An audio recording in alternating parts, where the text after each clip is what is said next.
committee decided to do this virtually. I've been in downtown Annapolis the last 2 days, and it is not pretty. So I'm glad we made the decision to do this virtually, although I miss seeing everybody. This event has been held the first few weeks of the legislative session for decades, gathering together advocates from around the state to support or oppose some of the most important environmental legislation being considered each year. While we'd hope to gather in person this year, and especially because we have the Senate conference room reserved, we're grateful that you're joining us virtually. And I also want to give a big shout out to the Maryland Sierra Club for hosting the Zoom call today. So thank you.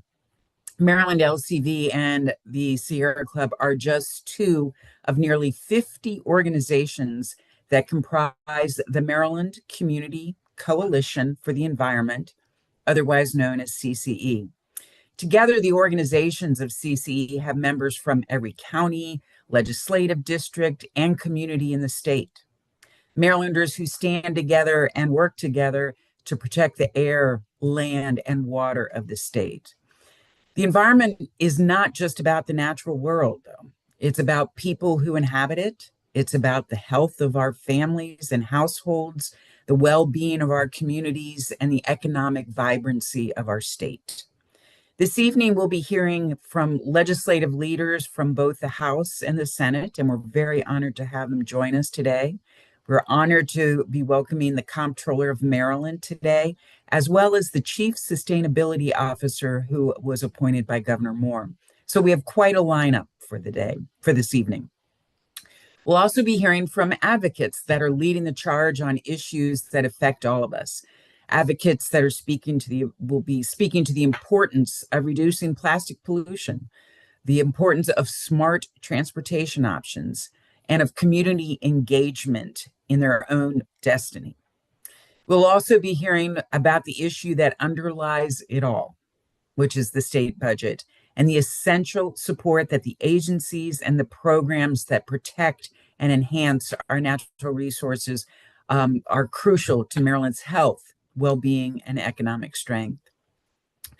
This program, though, is honestly about you.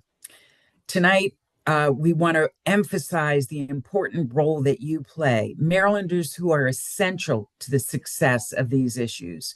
And we hope that you listen, you learn, and then you act. We want you to act by letting your elected leaders know what's important to you, because you are without a doubt the most critical cog in the legislative process wheel. Unless your elected official who is representing you hears from you, they can't act on the issues you care most about. So please engage with them and be a part of the process. I know I speak for all 50 organizations in CCE. That's when I say, if you need any help, if you need assistance, if you have questions, if you're wondering how to do something, call one of us, and we would be honored and hopefully able to answer your questions and make it easier for you. So again, thank you for joining us tonight. It's great to have you here. And I want to remind people to put your microphones on mute. And if you have any questions or comments, go ahead and put them in the chat, and the speakers will try to address them as they're presenting. So with that, it is now my honor to introduce tonight's first speaker, Megan Conklin. And I'm very pleased to say not only is Megan a true hero of the environment, but she's also a good and dear friend. Megan has more than 20 years of experience in climate change, environment, and energy policy, having served in senior roles in the Obama administration, the U.S. Senate, and the U.S. House of Representatives. She served for 4 years as policy advisor to the great U.S. Senator Chris Van Hollen on issues including climate, environment, energy, agriculture, and more. In the Obama administration, Megan served as Deputy Assistant Secretary for Transportation Permitting in the Office of Electricity at the Department of Energy and Associate Deputy Secretary of the Interior. Since her appointment as Chief Sustainability Officer here in Maryland, Megan has been a true partner to the environmental community and a key voice in helping guide the Moore administration's policies towards the state's nation-leading environmental and climate goals. So, Megan, thank you for joining us tonight, and I'll turn it over to you. Well, thank you, Kim, and thank you to the Maryland environmental community for the opportunity to be here tonight. And I'll echo Kim's sentiments. Thank you for turning this into a virtual event so we don't have to brave the ice. And thank you for giving me some time away from my bickering children who've been fighting over the television since they've been home from school the last 4 days.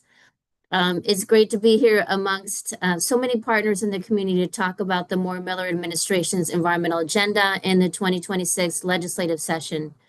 During such difficult times on the federal level where the Trump 2 administration continues to attack our environment, I am proud to be a part of the Moore Miller administration as we have a fiscal year 2027 budget request that includes record investments in our climate and clean energy. We have a bill in the governor's legislative agenda which addresses the growing burden of high energy costs on Maryland's families.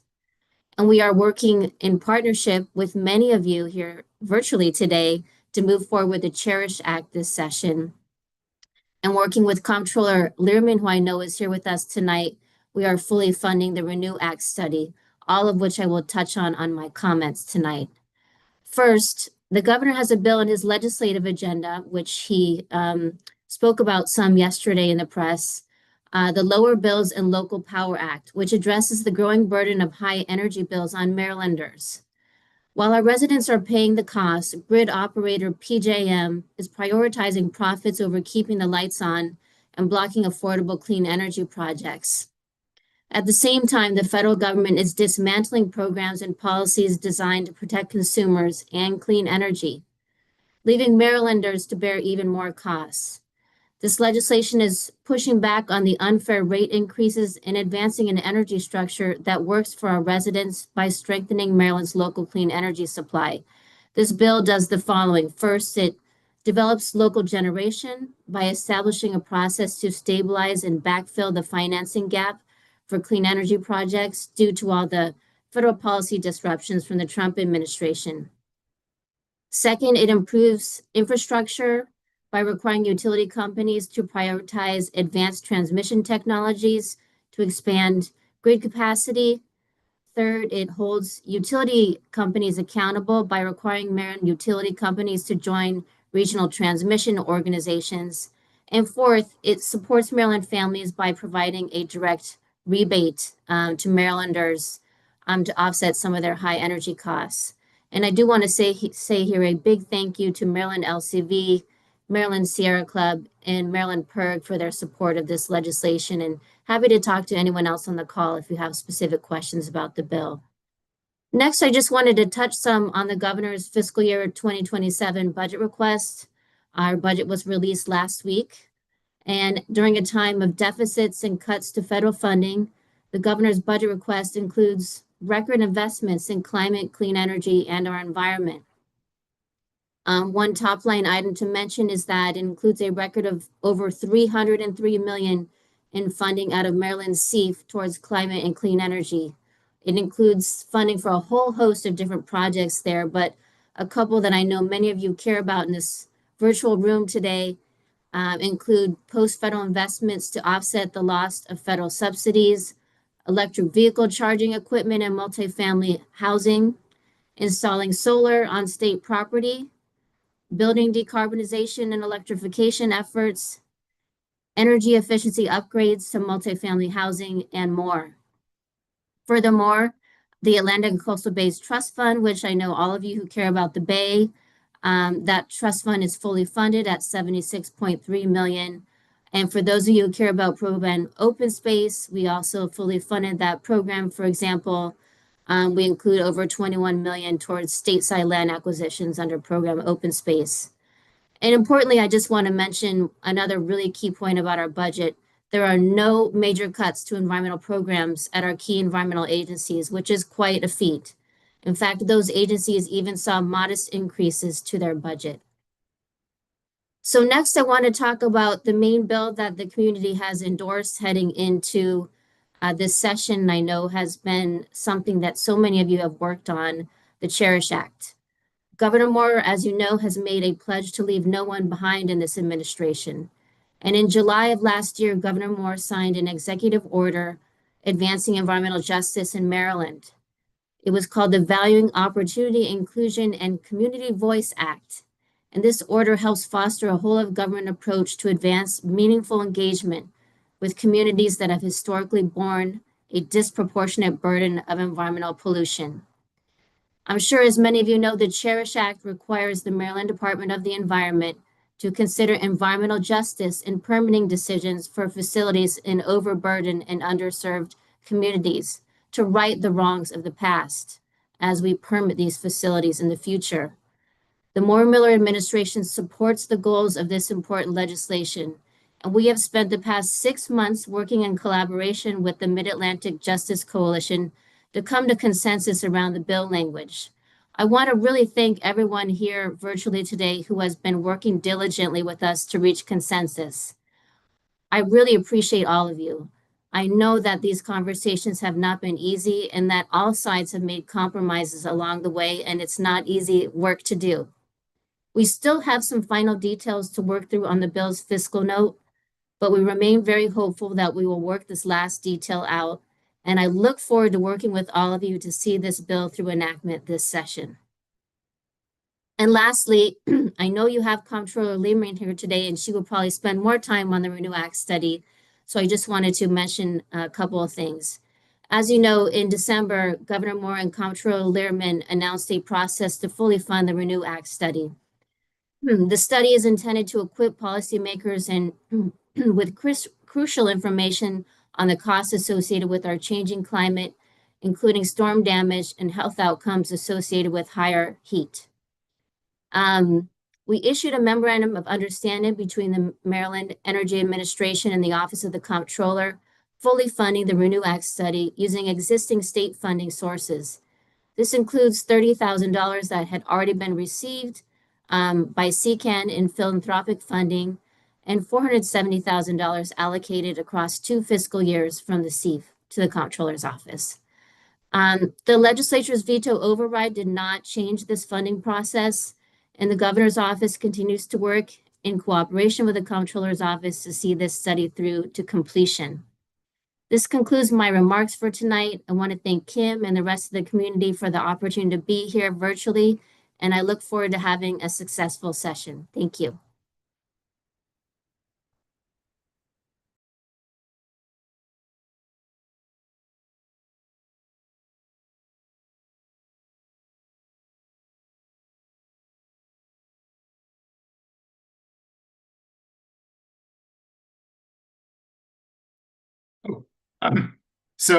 Next on our agenda, we have a real champion for the environment, somebody who has experience leading in local government and on the appropriations committee. And I know I want to get us back on time, so I'm going to keep my introduction very brief, but wherever you are, please give a warm welcome to the chair of the Environment and Transportation Subcommittee and the Appropriations Committee, Delegate Courtney Watson. Thank you. Thank you. Thanks so much for the introduction, and I'm very happy to be here today. I'd rather see you in person, but this is better than nothing. First, I want to thank you for your partnership with us. As stewards of the state budget process, my chairman in appropriations, Ben Barnes, and our entire subcommittee appreciate your willingness to work with us constructively and to maximize our collective ability to further our environmental goals. As we all know, it's a tough budget year, and in tough budget years, the state does everything it can to balance the budget without raising taxes or fees. And as you know more than most, these are the years we need to carefully monitor the impact of our special funds and how those are used sometimes to help balance the budget.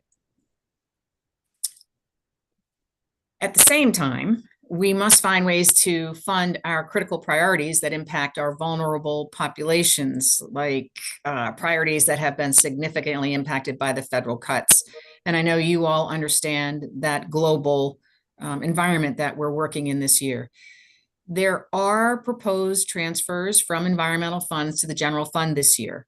specifically the proposed CEF transfer of $292 million. Other funds have new transfers, but are backfilled with bonds, which is really good to see. I think some of us were afraid that there might be transfers from other funds without any way to repay that back to the fund. So the fact that they are backfilled with the bonds is good to see. We still have the $25 million a year transfer from program open space through 2029. That was initiated in last year's budget. And that $25 million this year will result in a reduction of 7.4 million in state program open space funds, 5.9 million in rural legacy funds, and $11 million reduction in MALF. Last year, we were able to protect environmental funds to a great degree, and we're not going to stop trying to find ways to do the same thing this year. Your advice and counsel is welcome and appreciated in my subcommittee, and I encourage you to contact the individual members of the subcommittee to help educate them about your concerns. We have a brand new member this year, Delegate Harrison, and Delegate Edelson and Delegate Spiegel and Delegate Metzger return. Just today, we had a briefing on environmental funds that we requested at the end of the last year.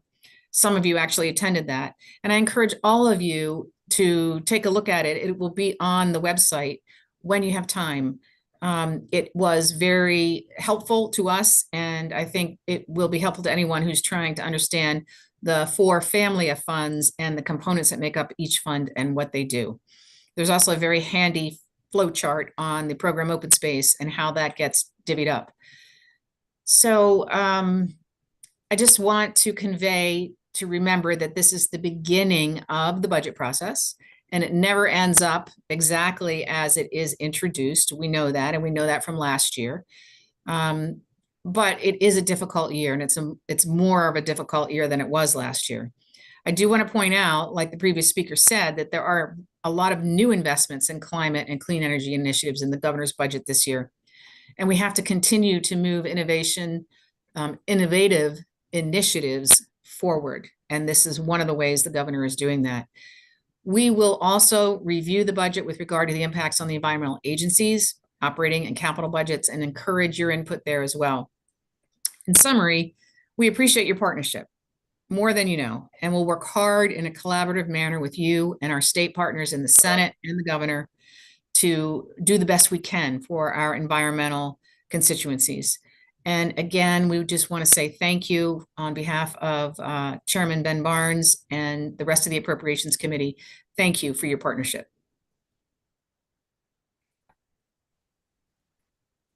Thank you so much, Delegate Watson, for your time and your expertise. We really appreciate it. We have a few other speakers running a bit behind. As you all know, the legislature is crazy, and so they're getting out of hearings. So in the meantime, I'm going to attempt to share us a little video on Project Open Space that I think you all will find very interesting if I can manage to do it properly. So hang tight for 1 second.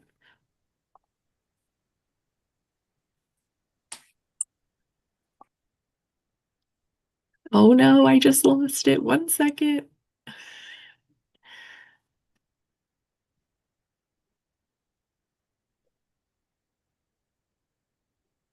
Sorry, guys.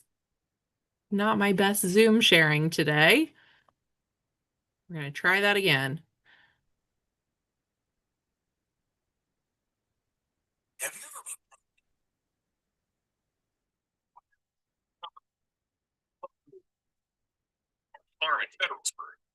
Your purchase helped power one of the most successful land conservation ideas in the country. Space. Here's how it works. A 0.5% fee is applied to nearly every real estate transaction in Maryland. Taken together, those funds add up to more playgrounds, state and local parks, permanent farmland preservation, wildlife habitat, forest protection. By partnering with local governments and nonprofits, program open space dollars go even further, protecting healthy lands and waters.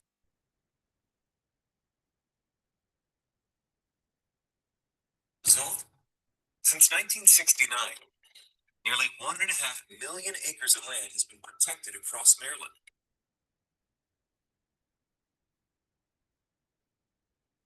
Hard at work. Your new key doesn't just open a front door. Doors, the trails, parks, farms, forests, and wetlands that make Maryland so unique. Dollars has been diverted from the program. How do we know? This money is a priority we cannot afford to lose.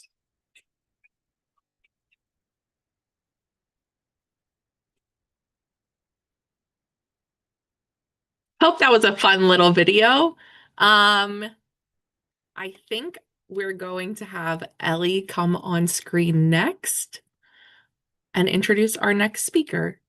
Thank you, Abby. Appreciate you, wrangling what was not supposed to be an online event very quickly and smoothly here for all of us. So I very much appreciate it. Good evening, everyone. My name is Ellie Bassett. I am your Southwest Road Riverkeeper with the Arundel Rivers Federation, where we work to protect and preserve our local waterways of Anne Arundel County and South Anne Arundel County. So I'm missing the energy of everyone in the room, but I'm loving all the emojis that have been coming up. So keep those going. Keep the chat energy high. I really love to see it. And I'm thrilled to introduce our next speaker, with whom I have had the pleasure to work with on environmental legislative before. Senator Cheryl Kagan was first elected to the Maryland Senate in 2014 and is serving her third term as the effective advocate for our residents of Gaithersburg and Rockville in District 17. Senator Kagan is the vice chair of the Education, Energy, and Environment and Elections Committee and has been appointed by the Senate President to the Maryland State Arts Council and the Maryland State Open Data Council. Senator Kagan also serves on a number of national committees and commissions and is the founder and chair of the National Nonprofit Legislative Caucus, where she partners with the National Council of Nonprofits to convene legislators from both parties to share policy ideas to benefit this vital sector. In all of her free time, Senator Kagan also hosts folk and great music house concerts. She competes regularly both as a nationally ranked player in Scrabble tournaments and as the punny senator in local comedy contests. And I have to tell you, I tried so hard to come up with a clever environmental pun here tonight, and it was much harder than I thought. Dare I say, it was unbelievable how hard it was. Nice. Thank you. I'm going to pass it on to the real pro. Everyone, please give a warm welcome tonight to Vice Chair Kagan. Welcome. Thank you so much, Ellie. It's nice to be with you.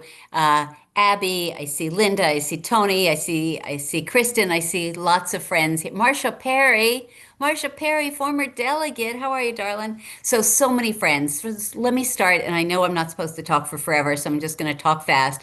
First off, thank you for what you do, for being advocates, because goodness knows that the environment does not have enough advocates. Everybody says they care about it, but really sticking your neck out and speaking out and lobbying your legislators is too little, too quietly, and all that. So thank you for what you do.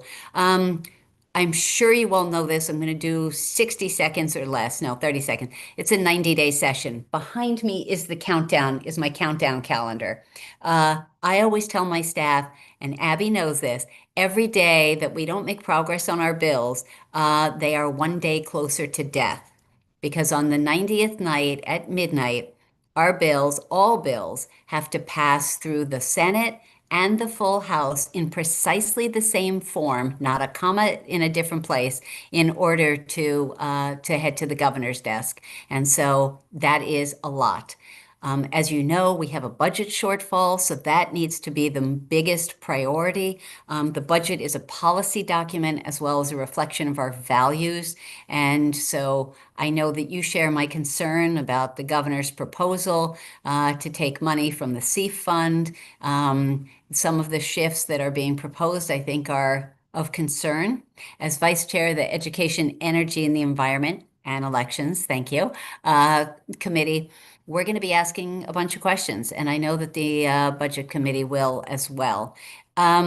So My committee has always the largest number of bills in the General Assembly, and that includes the new committee in the House with our new speaker. It's a new day, and I can tell you that as a senator, that we are all excited for the new opportunities to partner across the street with our friends in the House. Testimony from individuals and organizations is critically important.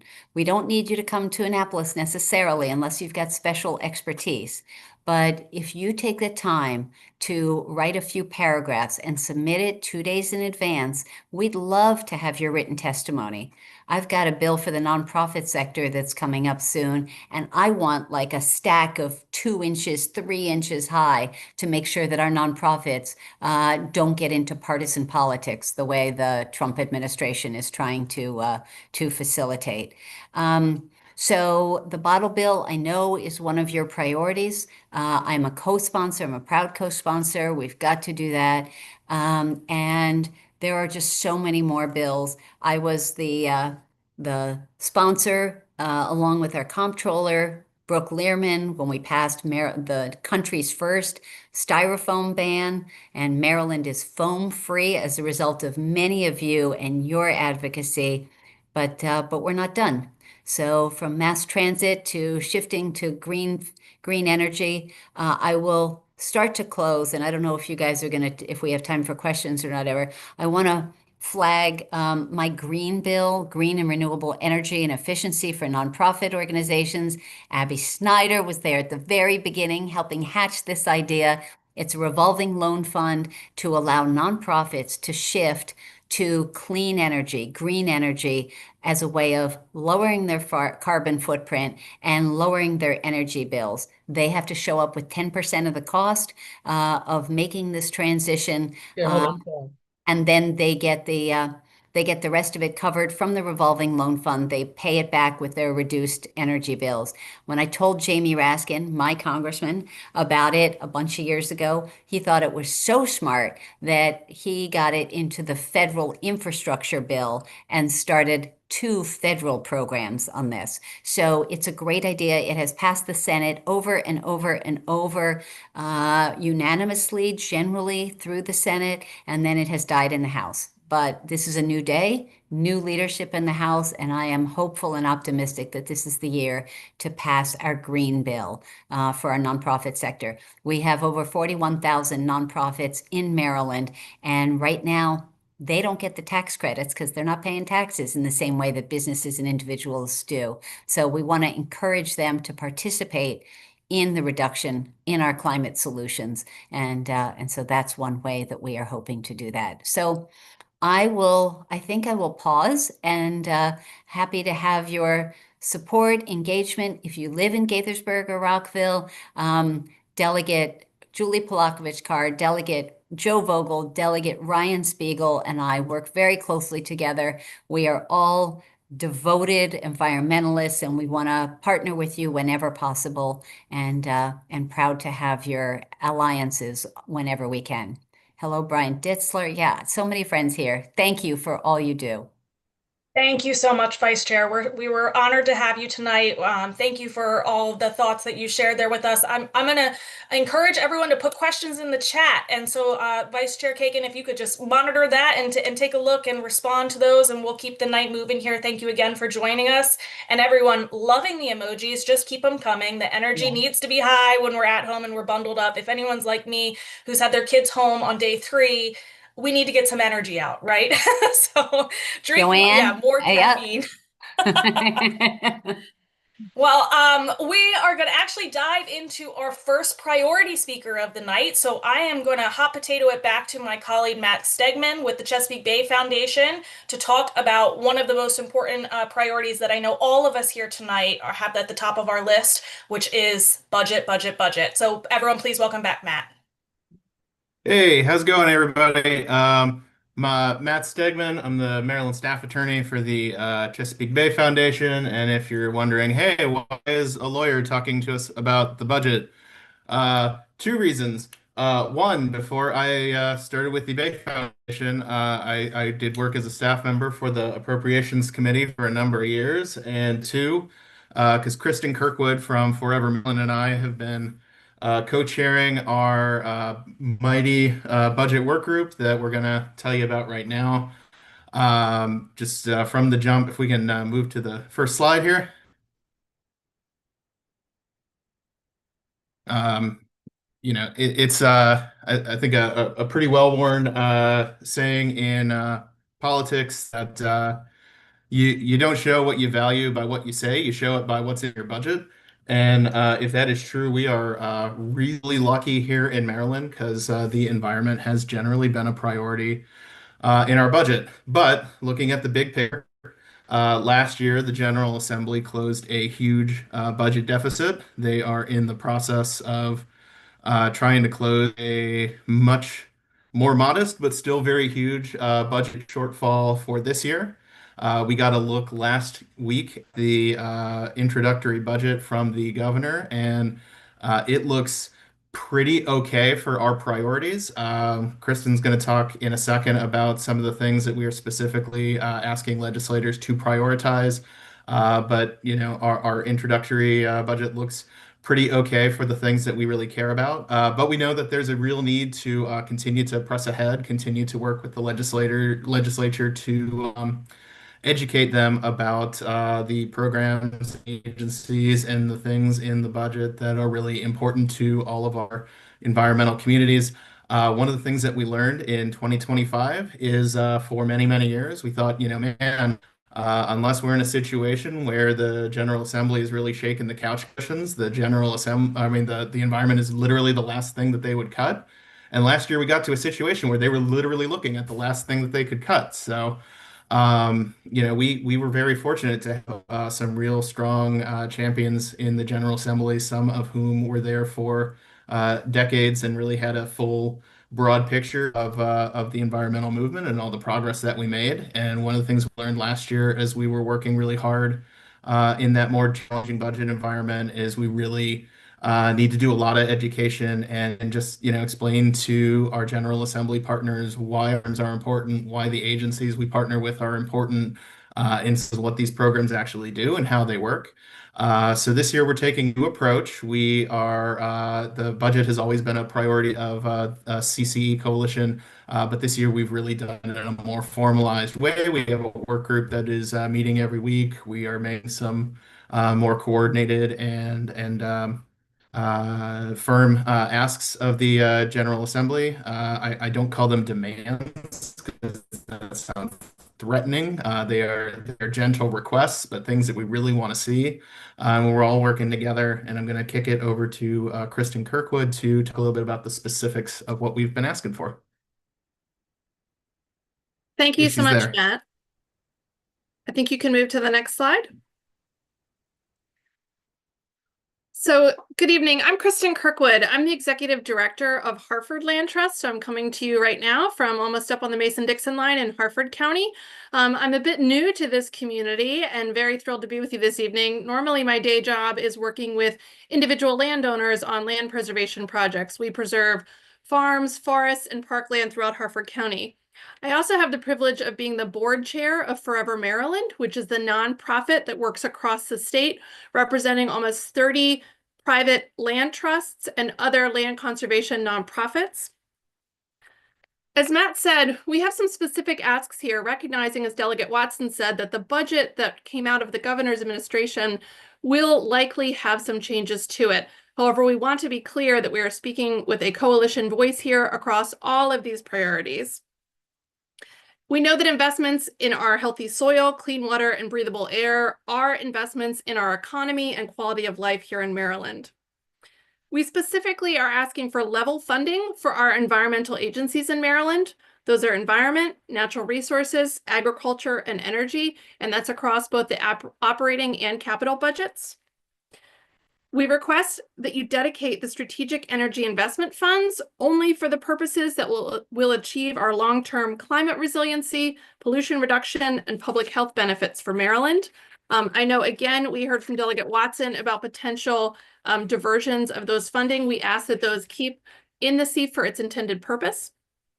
Now, the area that I focus on a lot, which relates to Maryland's real estate transfer tax, we did hear about the 4-year cut It is important to note that last year, that program open space through the real estate transfer tax was the only funding source that had a multi-year funding cut. That was 25 million per year for 4 years across our primary land conservation programs. That's MALF, the Maryland Agricultural Land Preservation Foundation, Rural Legacy, and Stateside Program Open Space. These are landmark programs here in Maryland that have protected land in every corner of the state, all including urban, suburban, and rural. We ask that there are no further diversions of funds, that we protect the existing balances in these programs, and we devise a plan to repay the funds that were diverted. We are very pleased to hear some of the discussions around some of the capital budget that is being diverted to backfill with bonds. We ask that that is maximized to the fullest potential. In the recent Maryland the Beautiful report, the diversion of funds across those 4 years is estimated to be a loss of 20,000 acres of land that we would have otherwise preserved here in Maryland. So we respectfully request that we are able to keep the funding that we have and backfill anything that we can with bonds. Someone here said, what does level funding mean? The transfer tax as it comes in, this is a 0.5% real estate tax on land that is bought and sold in Maryland, and through a formula, it goes to support a myriad of programs, including Department of Natural Resources, heritage areas, and land preservation programs, which I mentioned, in addition to a new program called Green Space Equity, specifically to protect land in more urban areas. We also request that you maintain current levels of funding for the programs that invest in clean water and thriving habitats. These are listed here on the screen, but for good measure, just to note, these are the Atlantic and Coastal Bays Trust Fund, the Bay Restoration Fund, Clean Water Commerce Program, and the Whole Watershed Partnership. I'm happy to take any other questions if they're in the chat there, but I think that sums up our collective ask. Really appreciate being given a voice here tonight, and very thrilled that all of the community partners here came together to have a consolidated ask across these important areas of land preservation, water, and climate. Yeah, thank you, Kristen. And just, I want to reiterate again for everybody, even though, again, things tentatively look pretty good for us, there are going to be difficult decisions ahead for the General Assembly. There are other folks who are looking at the budget and for their priorities that it doesn't look so good and are going to be making similar hard asks. So we really need to hang together as a community. Legislators need to hear not just from some of the folks that they hear from on a regular basis, but really our community broadly. So just we have a really great group going that's been doing some fantastic work, and we hope that you will join us as we go ahead and work our way through session. So thank you very much. Thank you so much, Matt and Kristen. I can't agree more how important that is. I hope everyone was able to scan that QR code, and I hope everyone joins the community of voices to advocate for our budget this year. And now I'm so excited to welcome our next guest. We're very lucky tonight that we were able to fit in on her schedule. The new Speaker of the House, Delegate Joseline Pena-Melnick, who was unanimously elected last month. She represents District 21 with parts of Anne Arundel and Prince George's County, and has served in the House of Delegates since 2007. She previously was the chair of the Health and Government Operations Committee, where she focused on healthcare access, social equity, and consumer protections. Madam Speaker's election is historic. She's the first Afro-Latina, the first immigrant to lead the Maryland House, and bringing decades of experience in law, public service, and advocacy to the state's top legislative role. We, as an environmental community, are also very lucky to have her leadership in this role, as she has a lifetime score of almost 100% on Maryland LCB's environmental scorecard. So also a champion for the environment. So thank you so much, everyone. Please welcome Madam Speaker. Thank you so much for having me. I really love seeing all those little hands and all those little faces, 275 people, very exciting. And thank you for making time for me. You could have been anywhere else this afternoon and you chose to be here. So I'm really grateful. I'm very proud of that score, especially considering that I have been in office 20 years, and that's a 20-year score. So you can make that up, right? As I like to say, you're either you're not a little bit pregnant. You're either pregnant or you're not. And I'm very committed for 20 years. So good evening, everyone, and thank you for having me. I'm really honored to be with you, and it's wonderful to be with people who are, who care so deeply about the future of our state and our planet. Since becoming speaker just 6 weeks ago, I have talked often about what I call an opportunity agenda for Maryland. I want every child in the state to have the chance to realize their dreams like I did. When I arrived to this country at the age of 8 with no money in my pocket, but a head full of ideas and hope that what could be, never imagined I would be sitting here and be talking to you in this role. So creating opportunity means investing in our people and our communities. It means strong public schools. I'm a product of the public school system in New York City. It means reliable transportation. I know when I was growing up, it took me more than an hour to get from the school home. It means affordable health care. I remember coming to this country and being on Medicaid for a while my mom, who was a single mom, tried to make ends meet. It means living in safe neighborhoods. I remember growing in Washington Heights, when it wasn't what it looks now, right? And having economic opportunity for all. But in the long run, none of those investments will matter if we fail to protect our environment. Human beings are not separate from nature. We are deeply connected to it. A healthy environment is the foundation of our well-being, our economy, and our quality of life. And in Maryland, the truth is especially clear. We are home to the largest estuary in the nation and one of the longest coastlines of any state. Our waterways, forests, farms, and wetlands are central to who we are, and they're very important. That is why environmental protection has been at the core part of my work throughout my career for 20 long years. During my time as chair of the Health and Government Operations Committee, I led efforts on the PFAS, those dangerous forever chemicals. I actually got it out of my committee and I defended the bill on the floor, convening stakeholders to work through tough issues when people didn't want to do it and the industry said no. I brought them into the committee room and a lot of you were there, and I talked about what is the bill going to do? What is it trying to fix? And how can we get to a yes? And I have consistently voted for strong environmental protections. I believe deeply that no family should have to worry about toxic chemicals in their water, in their food, or their soil, because it affects your health, especially when you live in very poor communities, especially if you are a person of color as well. So even before I was sworn in as speaker, I worked with colleagues and partners to support funding for the Renew Act study, which is helping us better understand the financial burden Marylanders face as extreme weather, like what we have right now, become more severe. The study had previously been vetoed, but we felt strongly that the data, the science, and the urgency of this moment warranted another look. As soon as I came in and I got sworn in, it was one of the first vetoes that my House under my leadership took on. And in my district, I had the privilege of standing shoulder to shoulder with community advocates. Together, we successfully opposed the Chesapeake terrorist rubble landfill. I remember writing letters, making calls for that. A fight that ended with the Department of the Environment denying the permit in 2024. Over the years, we have also secured funding and bond initiatives to protect the Patuxent River, and it was just not co-sponsoring. I was a leader and a co-sponsor, primary sponsor on that, including projects to remove invasive species and restore fragile ecosystems. Most recently, I was proud to support the renovation of the Riverfront Park in Laurel, which is a major ecological restoration project that remove highly invasive species like the multiflora rose, tree of heaven, the kudzu, oriental bittersweet, and the Japanese knotweed.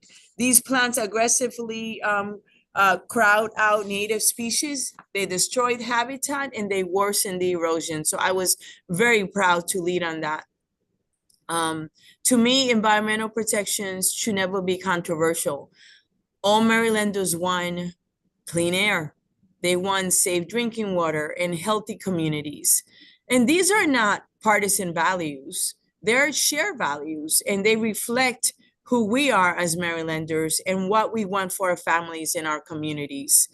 At the same time, we know Maryland is uniquely vulnerable to climate change. We're seeing it right now, especially rising sea levels, stream storms, and flooding. I know I'm right now in Annapolis, and trust me when I say I see it. And sadly, at the federal level, we're seeing environmental protections that are being rolled back and investments are being canceled, like for renewable energy to clean transportation. But here in Maryland, we will not retreat. This session, the House Environment and Transportation Committee, under the extraordinary leadership of Chair Mark Corman and Vice Chair Michelle Guyton, will advance a strong environmental agenda. This session will be taking on a range of important environmental issues, from environmental justice and waste reduction to continuing the conversation around aligning our transportation investment with our climate goals. As Maryland continues to grow and change, it's critical that we remain thoughtful about how our policies affect our communities. We must be very thoughtful about that, our environment and our long-term sustainability. And I am encouraged by the seriousness and collaboration these issues are receiving in the House. I spoke to Delegate Fraser Hidalgo, who is leading the Energy Subcommittee. As you know, I made major changes in the House. One of those changes was taking from the Economic Matters Committee, taking the energy subject matter and actually placing it in the Environment and Transportation Subcommittee. Why? Because I believe that you must have the conversation of the environment when you're looking at energy as well. It has not been done, and I did it because it was important. So I finally just want to thank you all. Your advocacy, your expertise, and your persistence shape the work we do in Annapolis. You make our policy stronger, you make it smarter and more just. Look, I know this is a tough year. It's a year that we're facing a $1.4 billion deficit. It's a year where we're making cuts. DDA, disability, is getting cut $150 million. We are making cuts across the board. And it's going to be tough to create new programs. But, I can tell you that good government depends on thoughtful listening, respect, dialogue, and principled compromise. And while you're at the table, I believe that we will get there and that you are welcome. As speaker, I can only promise what I'm able to control, right? I will always lead with integrity, with compassion, and a deep respect for the voices of Marylanders. And you're always going to be welcome in my office. And those of you that know me know that I am very accessible, sometimes too accessible, as my staff like to say. But I am who I am, and I'm not going to change just because I'm in this role. I want you to tell me how things will affect you. All I ask is that you come to the table with an open heart and to assume that I have the best intentions. And I'm going to assume the same from you, and that we're going to compromise. And just to keep in mind that these are tough times that actually call for us to be flexible. I want to thank you for giving me the time to just be myself and come and talk to you.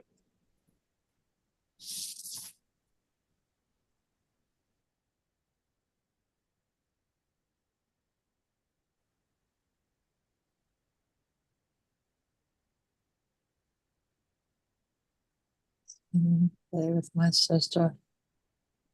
Thank you so much. I really appreciate the love, the hearts, the hand. They motivate me to do better. Thank you so much.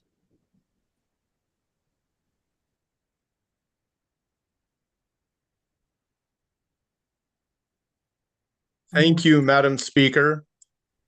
My name is Jesse Iliff, I am the executive director of the Severn River Association. When we were planning this summit for an in-person meeting in Annapolis, I'd planned to welcome you all to the watershed of the beautiful Severn River, but maybe next year. It is my distinct pleasure tonight to welcome Comptroller Brooke Learman to speak with us this evening.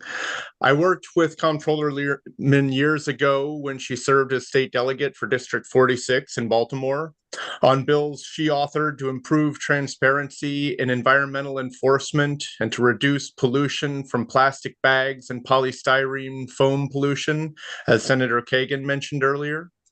Then Delegate Learman also advanced important legislative initiatives on a range of issues, from public transit and public education to closing loopholes in affordable housing laws. Comptroller Learman is an attorney by training, practicing as a civil rights and disability rights lawyer for many years. Now she serves as 34th Comptroller of the state of Maryland and is the first woman to do so. In this role, Comptroller Learman has modernized the agency, helping all Marylanders more easily understand and navigate taxation. And under her leadership, the Comptroller's office is working to create a Maryland that is more equitable, more resilient, and more prosperous, so all Marylanders can reach their full potential. So, Comptroller Brooke Learman, thank you for joining us, and the floor is yours. Thank you so much, Jesse. It's great to see you. Thanks so much for all of Shore River's amazing work. Good evening, friends from around the state. It's great to see you virtually. I'm just so pleased to be with you. I'm sorry not to be with you in person.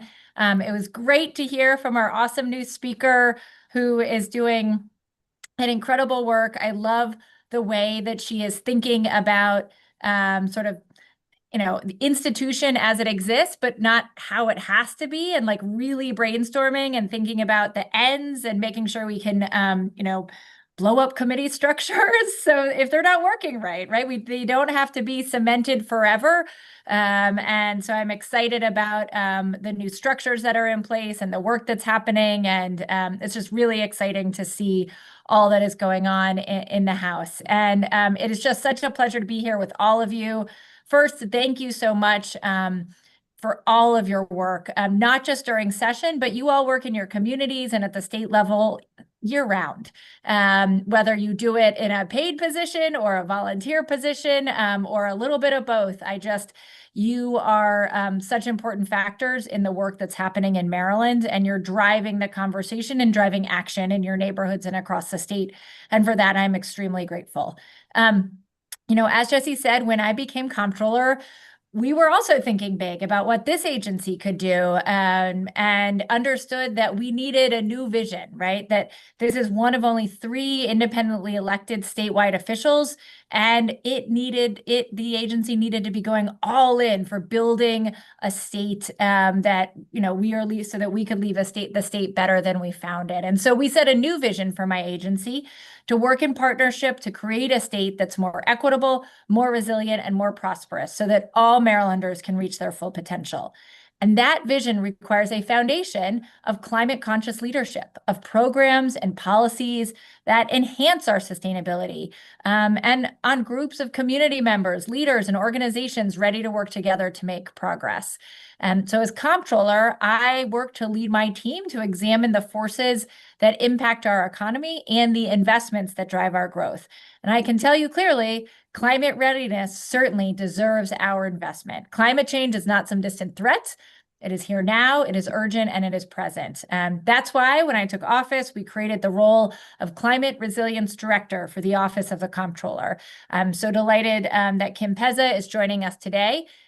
Climate resilience is an issue with consequences for Marylanders and for our broader economy. So a couple of things I want to talk about. First, last year, in April on Earth Day, my office released the Climate Change Costs Report, an examination of what climate change costs now and thinking about what it could cost if we don't act.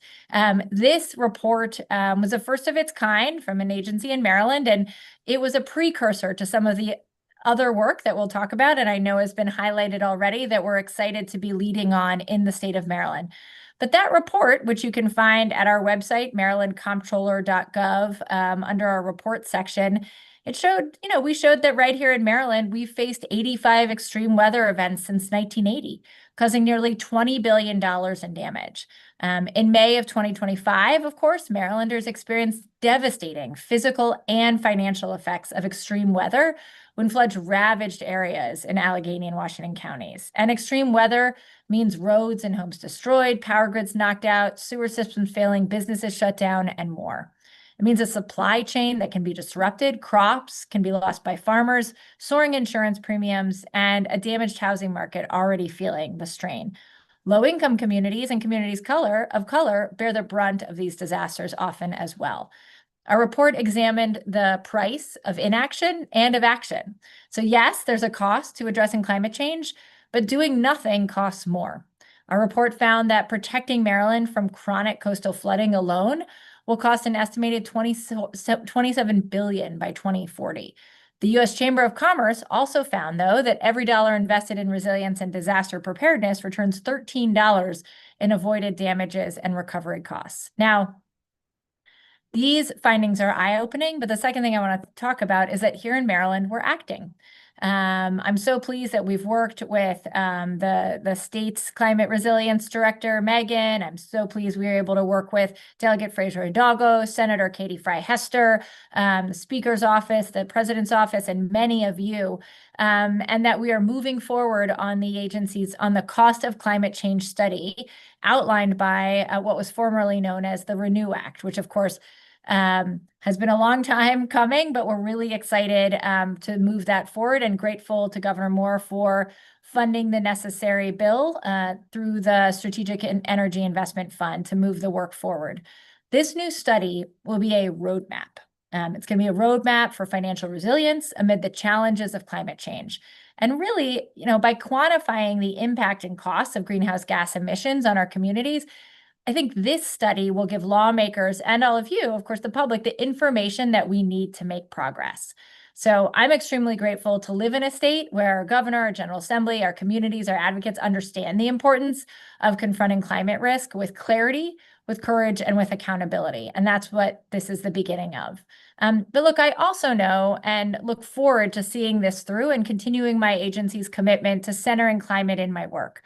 This agency has a climate advisory council now, a group of experts, advocates, and leaders. I know many of you are on it, on climate and sustainability. They help guide our work. They help us brainstorm about things that we should be thinking about and keeping in mind. It's also where my work on the Board of Public Works and the State Retirement and Pension Board, where I prioritize understanding how the money that we spend and the money that we invest impacts our planet and our state.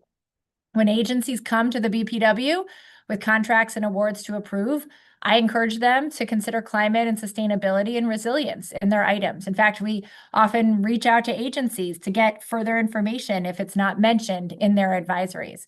And on the pension board, we have now, I'm really excited, a climate advisory panel to advise our investment teams on ways to address and mitigate climate risk. So I'm really proud of this work, but I know that there is more to do. And I know that progress cannot happen without partnership. So just in closing, a huge thank you to all of you again for your work, for being here. By committing today to sustainability and climate resilience, we are all investing in our health and in our future. You've probably heard me say my core value and belief, something Senator Paul Wellstone used to say, is that we all do better when we all do better. And I think here in Maryland, better means climate ready. And I'm so thankful to be working on ensuring that we are climate ready with all of you. So onwards, and thanks so much for having me this evening.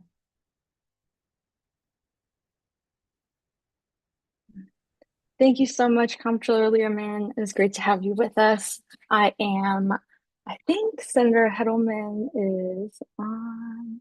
We're waiting for her to be spotlighted. But I will go ahead and introduce Senator Hedelman. There she is. Okay, so Senator Hedelman is, she represents District 11 in Baltimore County. She is a member of the Budget and Taxation Committee, where she now serves as the chair of the Public Safety, Transportation, and Environment Subcommittee. She is the lead sponsor of the Transportation and Climate Alignment Act in the Senate, which you will hear much more about later. And she has a 98% lifetime score on environmental issues from the League of Conservation Voters. So thank you so much for being here with us today, and take it away. Thanks so much, Casey. Thank you all for being here. It is a record crowd on this cold, cold night. I'm glad that you are in hopefully the warmth and safety of your homes or offices and are able to join us.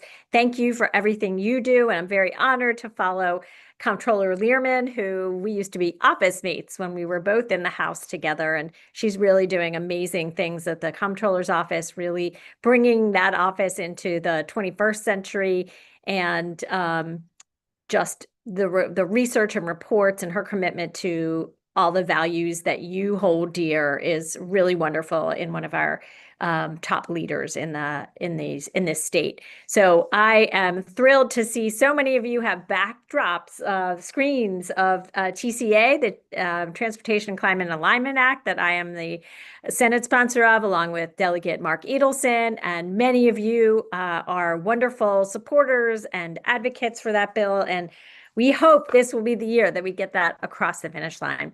As Casey said, I am the new subcommittee chair of the Public Safety, Environment, and Transportation Subcommittee.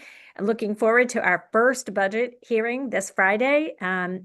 We have been taking and will be over the coming weeks a deep dive into so many of the agencies that you have already mentioned here this evening.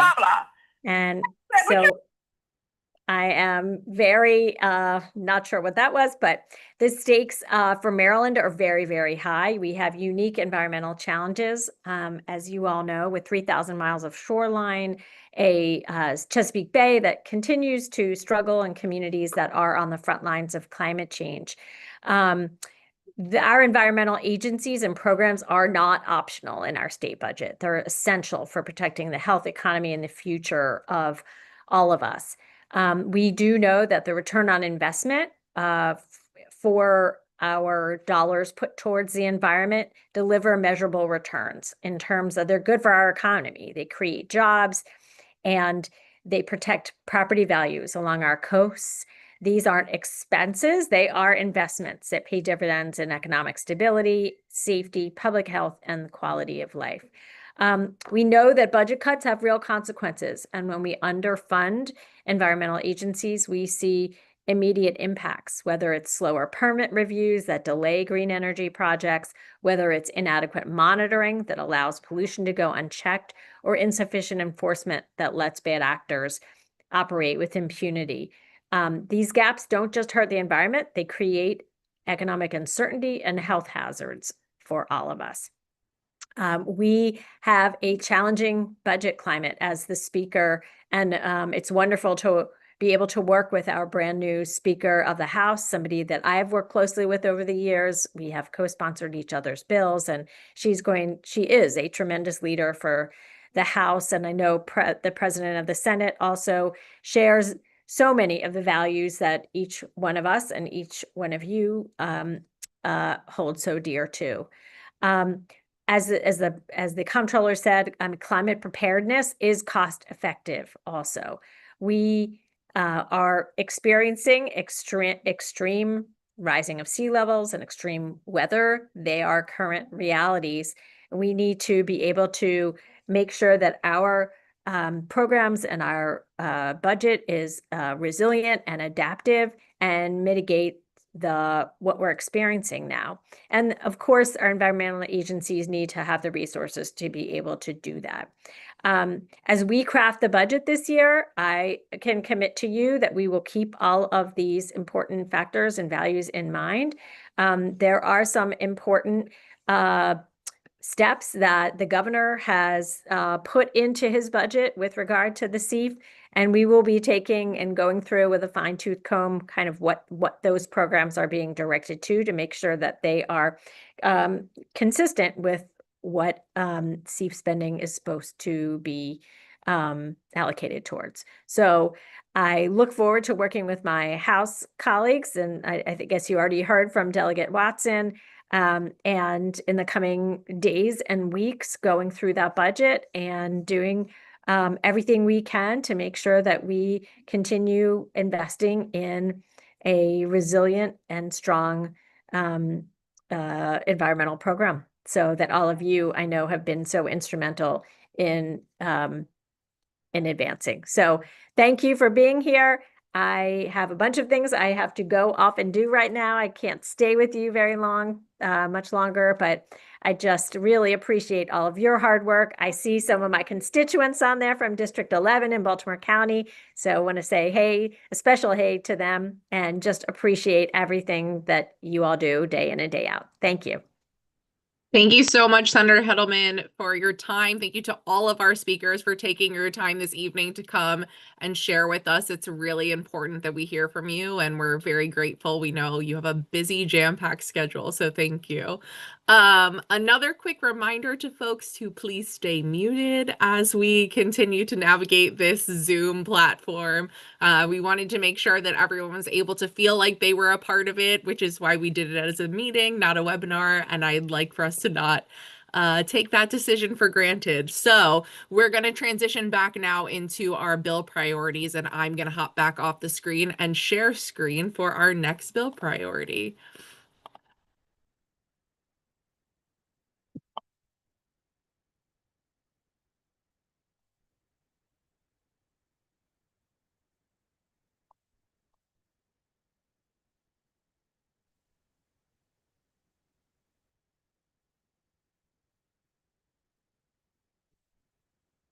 Yes, hello. Thank you everyone for, allowing me with the time to be here. And, I'm here to talk more about the Cherish Act, which stands for Community Farms to Environmental Restoration for Improving Our Shared Health, or Cherish Our Community Act, which is a community-led environmental justice policy with at its core, the bill is about making sure that communities that have been historically borne the brunt of pollution finally have real power, protection, and a seat at the table when environmental decisions are made.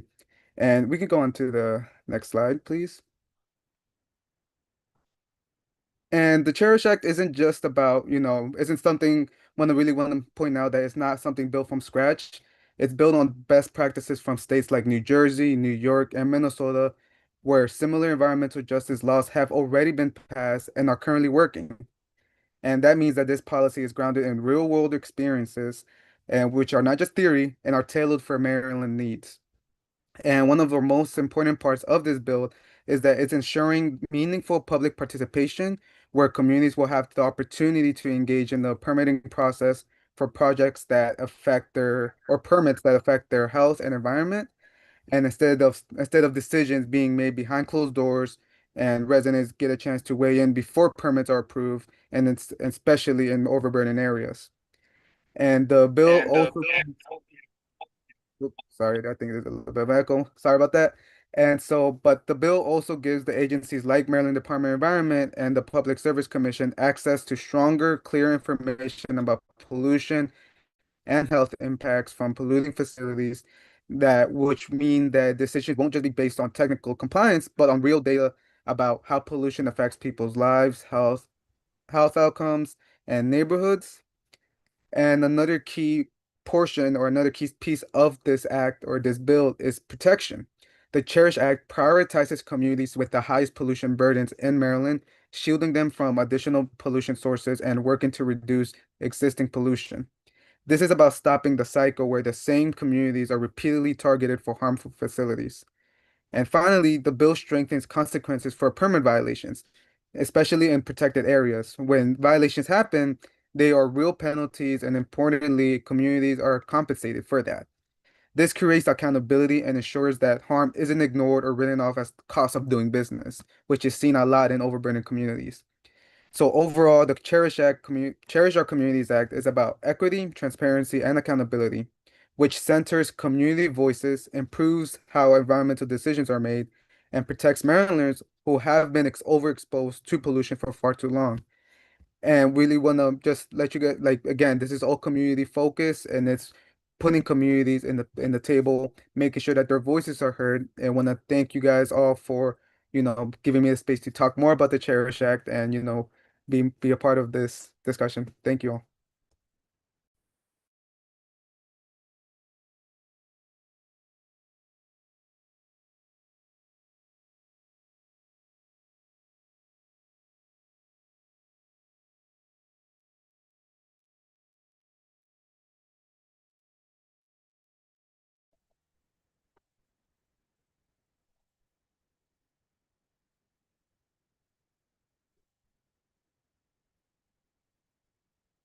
Okay. Good evening, everyone. I'm Martha Ainsworth. I'm chair of the Maryland Sierra Club's Zero Waste Team, and I'm here to present the Maryland Beverage Container Recycling Refund and Litter Reduction Program, also known as the Maryland Bottle Bill. The objective of the program is to reduce beverage container litter and plastic pollution. So more than 5.5 billion beverage containers are sold in Maryland every year, but only about a quarter of them are being captured for recycling. So that means more than 4 billion beverage containers are left in the environment, either landfilled or as litter, or they're incinerated every year. 4 billion, excuse me. Beverage containers are by far the largest component of litter by volume. And it's not a surprise since a lot of containers are, beverage containers are consumed away from home. Littered and wasted containers are a waste of resources. They could have been made into new containers, reducing the need for extraction of virgin materials and the greenhouse gas emissions that result. In the environment, littered plastic beverage containers break down into small plastic particles, microplastics, and nanoplastics, where they are ingested by wildlife and move up the food chain to people. While we've heard a lot about the harms of microplastics in wildlife for some time, it's only recently that scientists have focused on the spread of microplastics in virtually every organ of the human body, including our brains. So how would this program work? Next slide, please. Next slide, please. Thank you. So a small refundable deposit is placed on the sale of glass, plastic, and metal beverage containers, 10 or 15 cents depending on the size of the container. The deposit's refunded when the containers are returned for convenient retailers or redemption facility for recycling, hence recycling refund. You buy the beverage, you borrow the container. Programs implemented and financed by beverage producers through a nonprofit stewardship organization with strong oversight from the Maryland Department of the Environment. Local governments have no responsibility for implementing or enforcing the program. Deposit return programs like this are the most effective policy reducing litter known. These programs have been operating in 10 U.S. states for decades and are spreading across the globe as a major intervention to prevent plastic pollution. The Maryland Bottle Bill has benefited from the lessons learned of these other bills, these other programs. So what are the benefits? Next slide, please. Oh, thank you. First, a dramatic reduction in beverage container litter. You can expect about 70 to 84% reduction in beverage container litter. It'll divert 3 billion additional containers from the environment every year. 2.3 billion of those are plastic bottles. Second, because the redeemed beverage containers are kept separate from other recycling, bottle bills produce high-quality food-grade materials for closed-loop recycling or reuse. Third, there'll be cost savings for local governments because they have less municipal solid waste as people stop trashing used containers and redeem them for the refund. Local governments in the state will also save on litter cleanups. The program is actually budget neutral to the state. And by the way, it doesn't rely on the federal government either. Finally, the program will create new jobs in recycling, reuse, operating and servicing new technologies, and it'll set up a grant fund managed by the Chesapeake Bay Trust to provide a source of investment in reuse systems. Last slide, please. Okay, great. Well, the Bottle Bill campaign has momentum. In 2025, a statewide opinion poll found that 90% of registered voters in the state would support a Maryland bottle bill with a 10-cent deposit that's refundable and a program that's financed by beverage producers, not by taxpayers. The municipalities this last year supported the program because of the cost savings. The bill was amended to offer reimbursements to recyclers who collect, transport, and sort processing of any deposit containers they get in their curbside bins. Finally, the bill passed the House Environment and Transportation Committee with a vote of 17-6, which is great news. So, in conclusion, I clicked on that. the first And they attempts want to you to- pass a bottle bill in Maryland were in the 1970s, 50 years ago. The bottle bill is the closest it's ever been to passing in Maryland. Building on concern about plastic pollution and the impact of microplastics on human health revealed in the past year. So here's the bottom line. We have a major litter and plastic pollution problem and a growing public health problem due to microplastics. There's a highly effective solution that makes beverage producers responsible for fixing the problem. Customers get a refund for returning their containers. The program reduces costs for local governments and is budget neutral for the state. And it has overwhelming public support. So why are we waiting to pass this bill? Let's make 2026 the year of the Maryland bottle bill. We really can't afford to wait any longer. Thank you.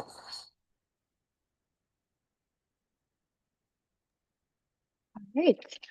I am going to take us into our last priority, which is the Transportation and Climate Alignment Act. I'm Casey Hunter. I'm with the League of Women Voters of Maryland, and want to thank our wonderful sponsors, Senator Hedelman, who you heard from earlier, and Delegate Edelson in the House, who have just been incredible champions, and sending a quick shout out to all of the TCA coalition members whose backgrounds match mine. It's great to see you all. So let's talk about transportation. So spoiler alert, it is not just about how we're getting from point A to point B. It's about climate, affordability, the quality of the air that we breathe, and it's about who has real access to opportunities in Maryland. So I want to start with where we are now. Right now we have high costs, we have a lot of pollution, and we have a transportation system that simply just does not work for everyone equally. Transportation is Maryland's largest source of climate pollution, and for most Marylanders, it is their second largest household expense behind housing.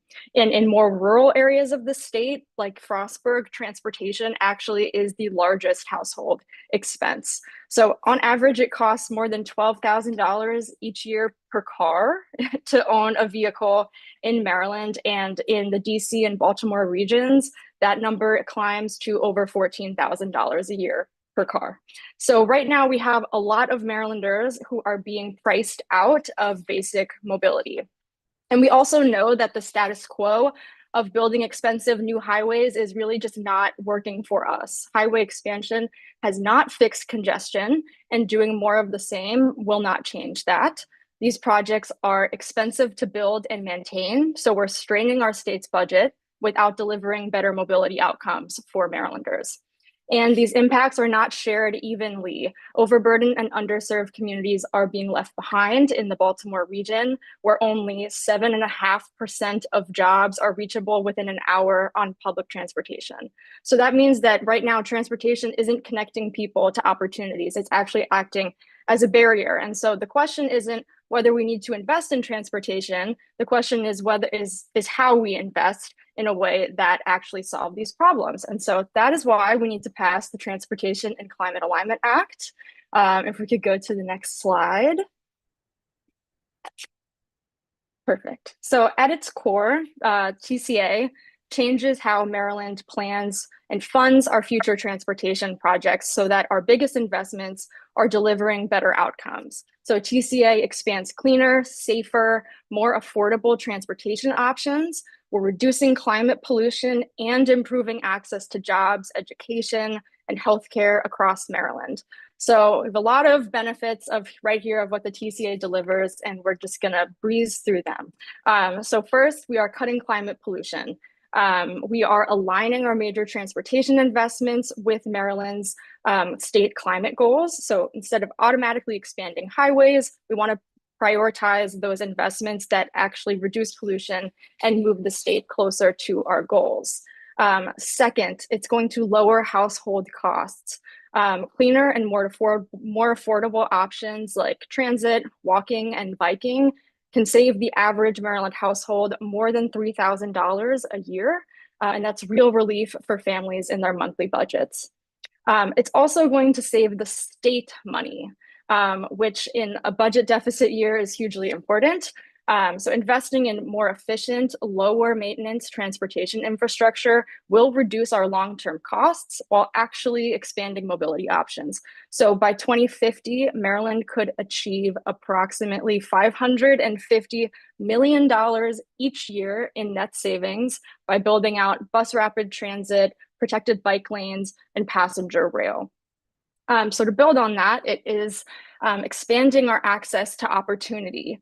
It's expanding our mobility. So affordable transportation options means that more Marylanders can reliably reach jobs, education, and healthcare without being forced to own that $12,000 plus a year car. It becomes a connector again instead of being a gatekeeper for opportunity. So TCA, it also increases our safety. Public transportation is 10 times safer per mile than driving, and reducing our car trips will help prevent serious crashes and fatalities. So TCA will help drive investments towards proven Vision Zero strategies that will protect our most vulnerable road users. And finally, it improves our health. So active transportation can generate an estimated $20 billion annually in health cost savings by increasing our physical activity. That means healthier people, lower healthcare costs, and stronger communities. So the Transportation and Climate Alignment Act, it doesn't ask Maryland to choose between climate action, affordability, and mobility. It delivers all three by investing smarter, planning better, and putting our people first. And that is what climate aligned transportation looks like. That's why we need to pass the TCA, and that's the direction that Maryland really needs to be traveling in. So thank you all for listening and for being here tonight. Thank you so much, Casey. Oh, thank you to all of our speakers this evening. I want to highlight for a second all of our members, our CCE member organizations. I also realized that we are an hour and a half into this call and I never introduced myself. So I'm Abby Snyder, Director of Government Relations for the Baltimore Jewish Council, which is a proud member of CCE, and I am one of your co-chairs for tonight's event. I want to thank you all so much for spending your evening on your couch, in your desk chair, joining us. I want to stop sharing screen for a minute just so you can see the power of how many of us are in the room, how many people find these issues to be so important. It's really impressive that on an evening like this, we have 247 folks sitting at their computers to learn about all of this. So thank you.